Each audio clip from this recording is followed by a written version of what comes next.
फिलिस्तीन की लड़ाई गलत है तो देश ने जो आजादी की लड़ाई लड़ी अंग्रेजों के खिलाफ वो कहां सही है आप बताओ। कि हमें हमेशा कमजोरों के साथ खड़ा होना चाहिए, अपने हक की लड़ाई लड़ने वालों के साथ खड़ा होना चाहिए। मैं हर एक कमजोर के साथ हूं और मैं फिलिस्तीन के साथ हूं। मैं गारंटी से कहता हूं कि सरकार अपने निजी स्वार्थों के चक्कर में विदेश पॉलिसी खराब ना करे।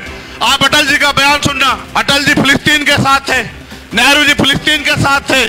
चाइना का मुकाबला करो अगर तुम में दम है प्रधानमंत्री जी, चलो कूच करो, हम देखेंगे आप में कितना दम है। जैसे हमारे देश के प्रधानमंत्री जी को इजराइल दिखाई दिया, उनको मणिपुर दिखाई नहीं देता। और मणिपुर छोड़िए, पूरे देश में जो कमजोर वर्गों पर हिंसा हो रही है वो दिखाई नहीं देती उनको। सरकारी कर्मचारी बड़ा आंदोलन कर रहे थे दिल्ली में कि हमें पेंशन दो, नौजवान सड़कों पे है, रोजगार नहीं है, महंगाई बेरोजगारी ने कमर तोड़ दी है, कोई कहने वाला नहीं है। और आज सरकार कह रही है कि हम इजराइल के साथ। आप ये जानते हो अगर आपने इतिहास पढ़ा, और मेरा जमीर इस बात की गवाही देता है कि हमें हमेशा कमजोरों के साथ खड़ा होना चाहिए, अपने हक की लड़ाई लड़ने वालों के साथ खड़ा होना चाहिए।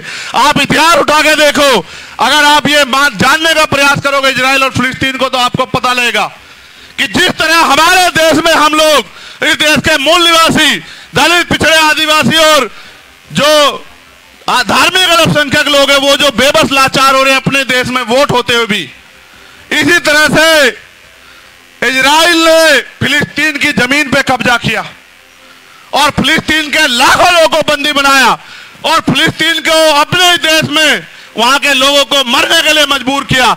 मैं हिंसा का समर्थन नहीं करता, मगर आप ये बताओ, अगर वहां फिलिस्तीन की लड़ाई गलत है तो देश ने जो आजादी की लड़ाई लड़ी अंग्रेजों के खिलाफ वो कहां सही है आप बताओ।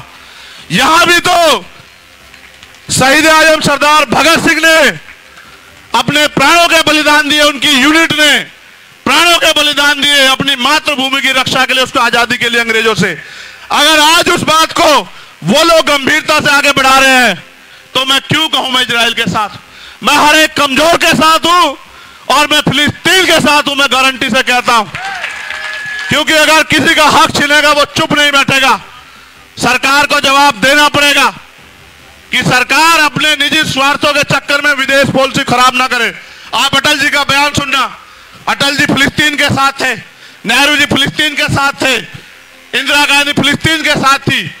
और आज की सरकार इजराइल से वो उनकी जांच एजेंसी है जिससे हमारे नेताओं के अकाउंट खंगलवाने हैं, उनके फोनों में क्या ये दिखवाना है, उनकी इंक्वायरी करवानी है।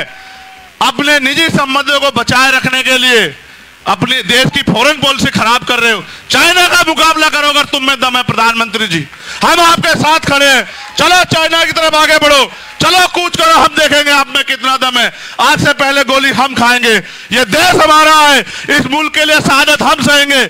लेकिन अगर आप देश से गद्दारी करोगे तो ये होने नहीं देंगे, हम इस बात को याद रखना। पूरी भीम आर्मी, पूरी आज समाज पार्टी शोषितों, वंचितों, मजलूमों के साथ खड़ी है। और आप इतिहास जानते हैं,